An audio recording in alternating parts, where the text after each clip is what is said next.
আপনি চলচ্চিত্রে এসেছেন ৯০-এর দশকের মাঝামাঝি সময়ে।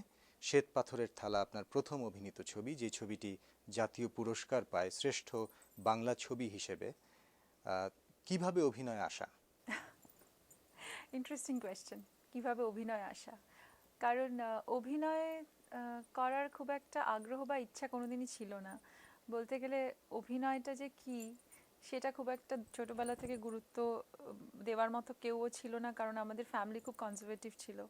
কারণ আমরা একটা অন্য অ্যাটমসফিয়ারে বড় হয়েছি। আমার বাবা চেয়েছিলেন যে আমি আইএএস আইপিএস অফিসার হই। তো ফলে ছোটবেলা থেকে নাচের একটা প্রবণতা ছিল আমার মধ্যে। আমি মণিপুরি শিখেছিলাম, তারপর একটু বড় হওয়ার পর ওড়িশি শিখেছিলাম। এবং স্কুলে আমি সমস্ত পার্টিসিপেট করতাম আর কি, লিটারি আরে, মানে স্কুলের সব নাচের ফাংশনে। কিন্তু অভিনয় করার কথা কখনোই ভাবিনি। একটা স্কুলের ফাংশনে আমাকে একজন স্পট করেন এবং বলেন যে একটা এরকম ফেয়ারি টেলের সিরিয়াল হচ্ছিল তখন, এবং আমার বন্ধুর দাদাই ছিল তার মধ্যে। তো ফেয়ারি টেল যেরকম হয় না, সিন্ডারেলা, হোয়াইট ডভ, ওরকম একটা। তো আমি জাস্ট মজা করে একটা করেছিলাম। তো ওটা দেখে পরিচালক প্রভাত রায় আমাকে ডেকে পাঠান শ্বেতপাত্রের থালা ছবির জন্য। বাংলা চলচ্চিত্র সেই ৩০-এর দশকে প্রমথেশ বড়ুয়া এবং দেবদাস, তারপরে ৪০, ৫০, ৬০, বাংলা চলচ্চিত্রের এই যে বিবর্তনের ধারা, আজকে এই ২১ শতকে এসে বাংলা চলচ্চিত্রের এই বিবর্তনকে আপনি কিভাবে দেখেন? বাংলা চলচ্চিত্রে কি ধরনের পরিবর্তন এসছে এবং কোন দিকে যাচ্ছে? দেখুন, বাংলা চলচ্চিত্র একটা বিশাল মানে ট্রান্সফরমেশনস আর চেঞ্জেসের মধ্যে দিয়ে গেছে। কারণ আমাদের যুগ পাল্টেছে, সোসাইটি বদলেছে, লাইফস্টাইল বদলেছে, তার সঙ্গে সঙ্গে উত্তরণ হতে হতে গেছে। একটা সময় এমন হয়েছিল যে খুব ভালো বাংলা ছবি তৈরি হচ্ছিল না, আবার ঠিক তার পর মুহূর্তেই এত ভালো বাংলা ছবি তৈরি হতে শুরু করলো, এখানে আমরাই অবাক হয়ে গেলাম যে এত ভালো পরিচালকরা কোথায় ছিলেন। তো আমার মনে হয় প্রত্যেক জায়গাতেই একটা ভীষণ ভাবে ভালো কাজের মানে ধারা আসে। তারপর হয়তো একটা সময় যায় যেখানে মানুষ একটু চিন্তা করে ভাবে যে কি কাজ করবে। কারণ সত্যজিৎ রায়ের যুগ বা আমাদের যারা মানে বিরাট পরিচালকরা ছিলেন, সলিল দত্ত, অগ্রদূত, বা আমাদের অজয় কর, তাদের পরে মানে আমাদের ঋত্বিক ঘটক, মানে এদের পরে তারপরে বাংলা ছবিকে আবার আঁকড়ে ধরে এগোনো। কারণ আহ, তারা এমন কিছু সৃষ্টি করে গেছিলেন যেগুলো মানে আহ, যেগুলো রেপ্লিকেট করা সম্ভব নয়। তাই জন্য আমাদের কিছুদিন ওয়েট করতে হয়েছে, যারা এখন আবার ভালো পরিচালকরা এগিয়ে এসেছেন কাজ করতে। এখন আমাদের বাংলাতে আমরা সমৃদ্ধ এত ভালো ভালো পরিচালকদের সঙ্গে কাজ করে। তো এই যে বিবর্তন এসছে সমাজের প্রত্যেকটা স্তরে বদলানোর সঙ্গে সঙ্গে, সেটা আমার মনে হয় খুব একটা পজিটিভ ইম্প্যাক্ট ফেলেছে আমাদের সোসাইটির উপর।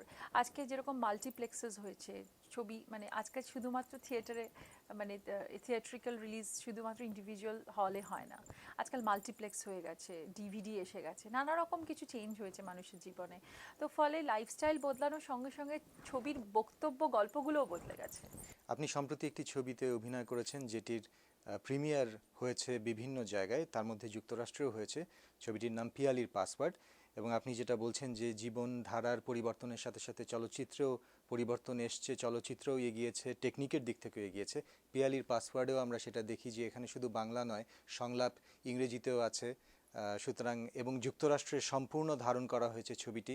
যদিও বাঙালিরাই অভিনয় করছেন, বাঙালিদেরই জীবন, কিন্তু তারপরেও আহ, এই যে ঘটনাটি, পিয়ালির পাসওয়ার্ডের মতো একটি ছবি হচ্ছে, এই ধরনের ছবি আপনার কাছে কেমন মনে হচ্ছে?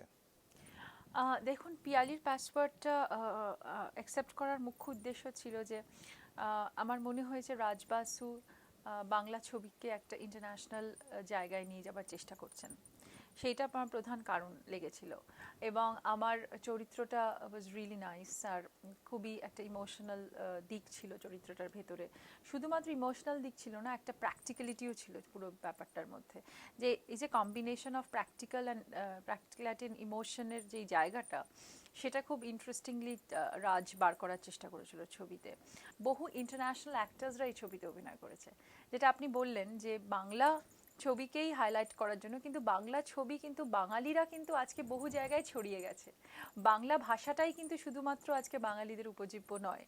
আজকে বাঙালিরাও কিন্তু অনেক ল্যাঙ্গুয়েজে কথা বলছে, তারা বিভিন্ন জায়গায় গিয়ে থাকছে এবং সেই কালচারের সঙ্গে কিভাবে অ্যাডাপ্ট করছে সেটা কিন্তু এই ছবির বক্তব্য ছিল।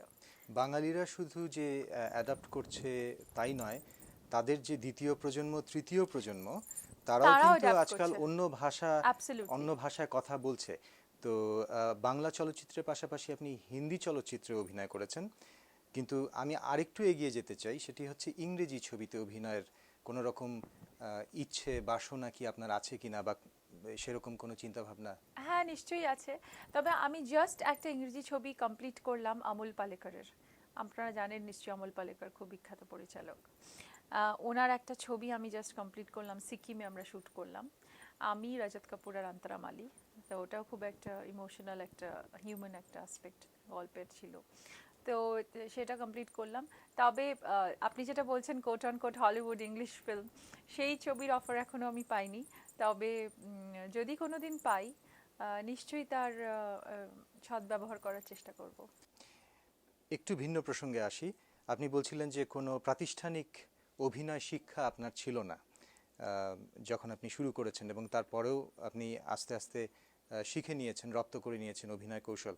একটা চরিত্রকে যখন আপনি অ্যাপ্রোচ করেন, একটা চরিত্রের একটা সংলাপ, একটা স্ক্রিপ্ট যখন আপনি পড়েন এবং একটা চরিত্রকে যখন আপনি রূপ দেন, আপনি সেই চরিত্র চিত্রায়নের বিষয়টিকে কিভাবে অ্যাপ্রোচ করেন, কিভাবে মোকাবিলা করেন একজন অভিনেত্রী হিসেবে? আহ, আমার চরিত্রটা আমার পরিচালকের কাছ থেকে জানাটা খুব ইম্পর্ট্যান্ট, এবং একটা চরিত্রর মধ্যে তার ভয়েস কি হবে, তার চেহারা কীরম হবে, তার বডি ল্যাঙ্গুয়েজ কি হবে, সেটা কিছুটা অবজারভেশনের উপর ডিপেন্ড করে, এবং পরিচালক যেই মানে ছবিটা আমাকে দেন, আমি তার উপরই ওয়ার্কআউট করার চেষ্টা করি যে কোনো চরিত্র। অভিনয়ের বাইরেও আপনার একটা জীবন আছে। আপনি অভিনয়ের বাইরে চ্যারিটির কাজের সাথে যুক্ত আছেন। আপনি থ্যালাসেমিয়া আক্রান্ত শিশুদের জন্য কাজ করছেন, এবং আপনার নাচের দল আছে। অভিনয়ের বাইরের জীবন সম্পর্কে আমাদের যদি কিছু বলেন। অভিনয়ের বাইরের জীবনে আমি খুবই অ্যাক্টিভ। আমি মনে করি যে আমি যেহেতু একজন রেসপন্সিবল সিটিজেন, এবং আমি মনে করি যে আমার যেই পজিশনিংটা আছে সেটা দ্বারা যদি আমি কিছু ভালো কাজ করতে পারি, যদি আমি কিছু এক্সাম্পল সেট করতে পারি, কারণ আমাদের দিকে মানুষ তাকিয়ে থাকে, আমাদের কথা মানুষ শুনতে চায়, আমাদের আমাদের সম্বন্ধে মানুষ জানতে চায়। তো আমাদের দ্বারা যদি মানুষকে কিছু পজিটিভ আমরা কমিউনিকেট করতে পারি, তার আউটকামটা যদি কিছু ভালো কিছু হয় সোসাইটির জন্য, আমি সেটার জন্য চেষ্টা করব ডেফিনেটলি। তাই জন্য আমি এই প্রয়াসগুলো নিয়েছি। ডেফিনেটলি থ্যালাসেমিয়া সোসাইটি অফ ইন্ডিয়ার সঙ্গে বহুদিন ধরে যুক্ত, কারণ আমি থ্যালাসেমিয়ার সেন্টারে যখন ভিজিট করেছি, দেখেছি বাচ্চারা কিভাবে কষ্ট পাচ্ছে, তাদের ওই ইনজেকশন দিয়ে দিয়ে তাদের ব্লাডের রাখতে হয় ঠিক মতো। তো সেই জন্য আমরা কিছু মুভমেন্ট করেছিলাম সেটা নিয়ে, যাতে তাদের জন্য ওই ডেসপারেল ইনজেকশনসগুলো আমরা কিনতে পারি। আর ডেফ অ্যান্ড ডাম সোসাইটি আছে, স্ট্রিট চিলড্রেনদের আছে, যেখানে আপনাদের রেড লাইট এরিয়ার বাচ্চাদের জন্য কিছু রিহ্যাবিলিটেশন সেন্টার করা হচ্ছে, যেখানে ওরা থাকতে পারে। মানে তো আমি অনেকগুলো কাজের সঙ্গে নিজেকে যুক্ত রাখি, এবং নাচ আমার একটা প্যাশন, এবং নাচের আমার নিজের প্রোডাকশন হাউস আছে, এবং সেখান থেকে আমি প্রত্যেক বছর একটা করে ট্যাগরের ডান্স ড্রামা, রবীন্দ্রনাথ ঠাকুরের ডান্স ড্রামা করি, এবং সেটা আমার নিজের একটা স্যাটিসফ্যাকশন বলতে পারেন, যে কারণ আমি নাচ খুব ভালোবাসি। ঋতুপর্ণা সেনগুপ্তা, আপনি আমাদের সময় দিয়েছেন, ওয়াশিংটনে আমাদের স্টুডিওতে এসেছেন, আপনাকে অসংখ্য ধন্যবাদ। নমস্কার।